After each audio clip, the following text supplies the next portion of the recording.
JEE main का result आ चुका है। 2,45,000 बच्चे तकरीबन अब जेई एडवांस के लिए गियर अप हो चुके हैं। 15-20 दिन बचे हैं और अब एंड के 15-20 दिनों में आप ऐसा क्या कर सकते हैं जिससे आप अपनी परफॉर्मेंस ऑप्टिमाइज कर सकते हैं। आइए जानते हैं इस वीडियो में।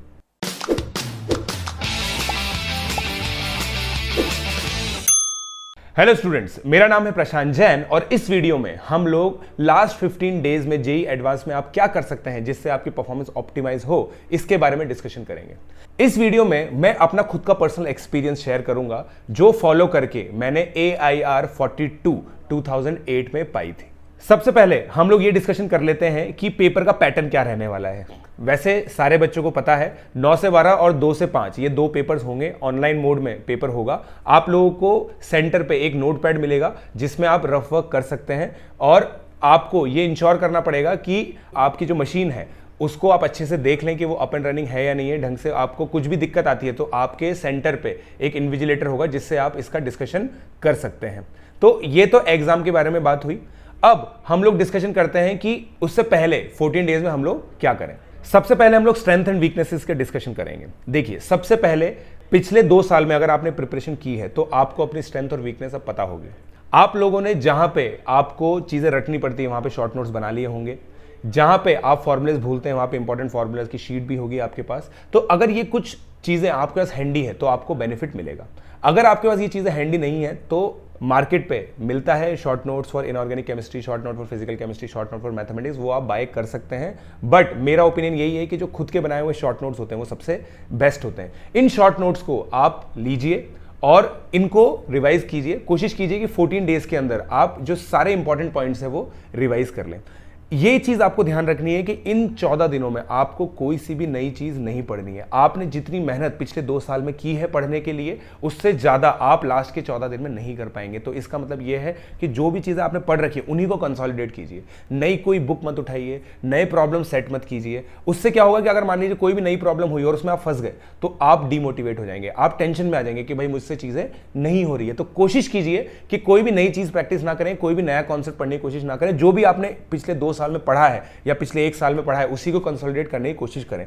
अपनी स्ट्रेंथ्स को कम से कम टाइम दें, उसमें बस आप प्रॉब्लम सॉल्विंग करें क्योंकि आप 10 में से 10 नंबर मैक्सिमम ला सकते हैं, 10 में से 20 नहीं ला सकते।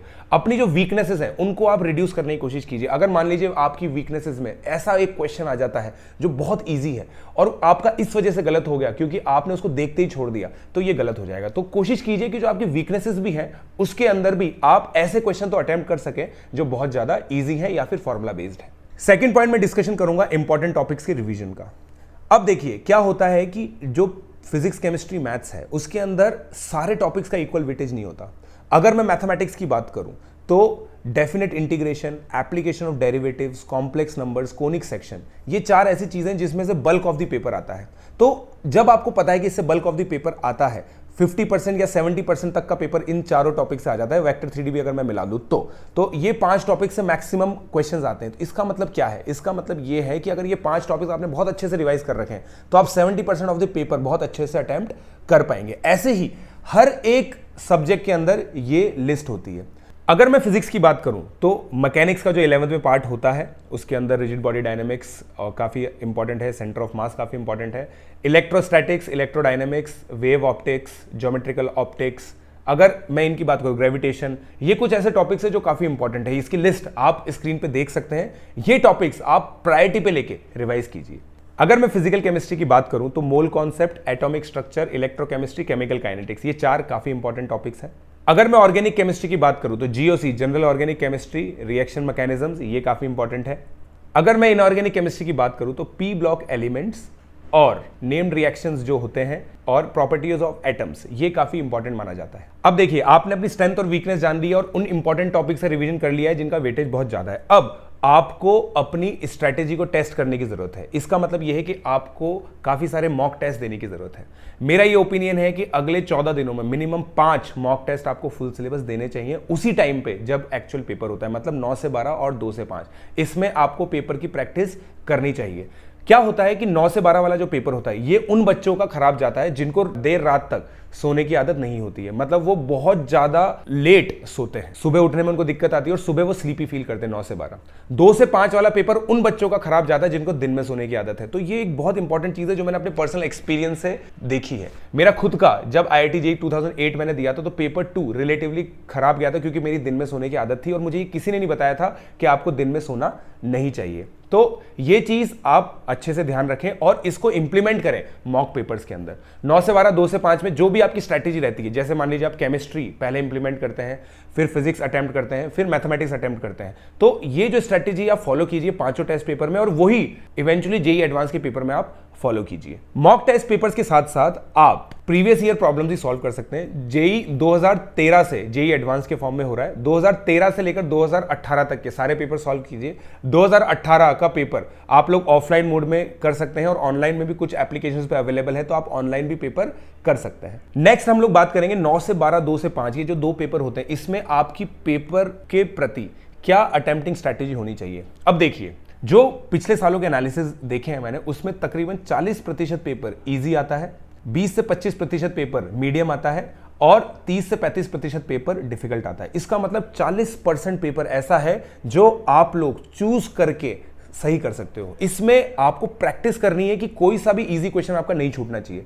मीडियम क्वेश्चंस में से आपको मैक्सिमम क्वेश्चन सॉल्व करने हैं। टफ क्वेश्चन पे ज्यादा आपको फाइट मारने की जरूरत नहीं है। मान लीजिए आपका रिजिड बॉडी डायनामिक्स वीक है, जो मैक्सिमम बच्चों का वीक होता है, उसमें एक बहुत डिफिकल्ट क्वेश्चन आपको दिख रहा है, उसको देखते ही छोड़ दीजिए, क्योंकि उस क्वेश्चन को जब आपने छोड़ दिया तो आपके पास एक बहुत बल्क टाइम बच गया जिसमें आप दूसरे क्वेश्चन सॉल्व कर सकते हैं। तो आपको ये टारगेटिंग कहां पे अटेम्प्ट करनी है, सबसे पहले अपने मॉक पेपर्स के अंदर।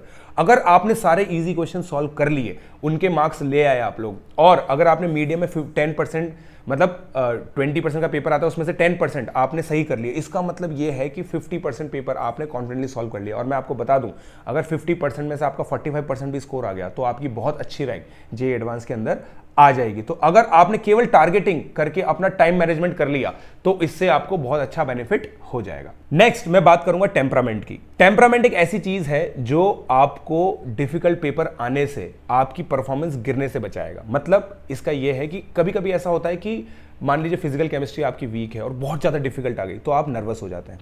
यहां पे टेम्परामेंट काम आता है। अगर फिजिकल केमिस्ट्री आपको लग रहा है कि डिफिकल्ट है तो आप ऐसा सोचिए कि सारे बच्चों के लिए डिफिकल्ट है, केवल आपके लिए डिफिकल्ट नहीं है। इसका मतलब यह है कि उस सेक्शन को आप छोड़ के बाकी सारा पेपर कर सकते हैं। टेम्परामेंट आपको, अगर आपका अच्छा टेम्परामेंट है, जिसको अगेन आप मॉक टेस्ट पेपर में चेक कर सकते हैं, अगर आपका अच्छा टेम्परामेंट है तो आप ऐसे ऐसे क्वेश्चन चूज कर सकते हैं जो आप सही कर सकते हैं और ऐसे क्वेश्चन आप छोड़ सकते हैं जो बहुत डिफिकल्ट है। यहां पे अगर आपका टेम्परामेंट खराब है तो आप नर्वस हो जाएंगे। नर्वस होने से जो क्वेश्चन आपको आ रहे होंगे आप वो भी गलत कर देंगे। तो प्लीज मेरा ये रिक्वेस्ट है, आप कॉन्फिडेंट रहिए, पॉजिटिव रहिए। आपने 2 साल की मेहनत की है, उस पर भरोसा कीजिए और ये चीज याद रखिए कि ये जो 6 घंटे हैं ये उन सभी 6 घंटों जैसे ही हैं जो मॉक टेस्ट में आपने दिए हैं। लास्ट मैं बस आपको यह बताना चाहूंगा कि एक दिन पहले कोशिश कीजिए कि साउंड स्लीप लें, 7 से 8 घंटे की स्लीप लें। पेपर से 3 दिन पहले तक दिन में ना सोएं। अगर आपकी सोने की आदत है तो 9 से 12 2 से 5 का शेड्यूल बिल्कुल एनर्जेटिकली आप जिए। 9 से 12 का पेपर करने के बाद फटाफट से बिना कोई पेपर डिस्कशन किए अपने आप घर आइए, खाना खाइए, थोड़ा सा रेस्ट कीजिए और 2 बजे के पेपर के लिए रेडी हो जाइए। 2 से 5 का पेपर देने के बाद आप आके पेपर डिस्कशन कर सकते हैं, या फिर मेरा ये मानना है बिल्कुल चिल करिए, कोई पेपर डिस्कशन करने की जरूरत नहीं है। रात को बहुत सारे कोचिंग इंस्टीट्यूट्स आंसर की रिलीज करेंगे, आप उसके बाद मेमोरी बेस्ड आंसर की होती है ये, तो उससे आप अपने मार्क्स लगा सकते हैं। चाहे तो फिर 3-4 दिन बाद JEE एडवांस अपनी आंसर की रिलीज कर देगी, उससे आप लगा लीजिए, कोई इशू नहीं है। और ये चीज का ध्यान रखिए कि आपने अपना काम 27 मई 2019 को कर दिया है, अगर आपने ये सारी टिप्स एंड ट्रिक्स याद रख के इंप्लीमेंट कर लिया तो मैं आपको ऑल द बेस्ट कहना चाहूंगा। और लास्ट बस एक इंफॉर्मेशन देना चाहूंगा, 28 मई को हमारा एक वीडियो आएगा जिसमें हम लोग एक्सपेक्टेड कट ऑफ के बारे में डिस्कशन करेंगे और कॉलेज और रैंक का जो समागम होता है, मतलब कौन सी रैंक पे क्या कॉलेज मिलेगा, कौन सी ब्रांच मिल सकती है, इसके बारे में हम लोग डिस्कशन करेंगे। तो प्लीज मेरा जो यूट्यूब चैनल है उसको सब्सक्राइब कीजिए और इस इंफॉर्मेशन को शेयर कीजिए ताकि 28 मई को बच्चों को ये हेल्प मिल सके कि उनको क्या रैंक पे क्या कॉलेज मिल पाएगा। Thank you.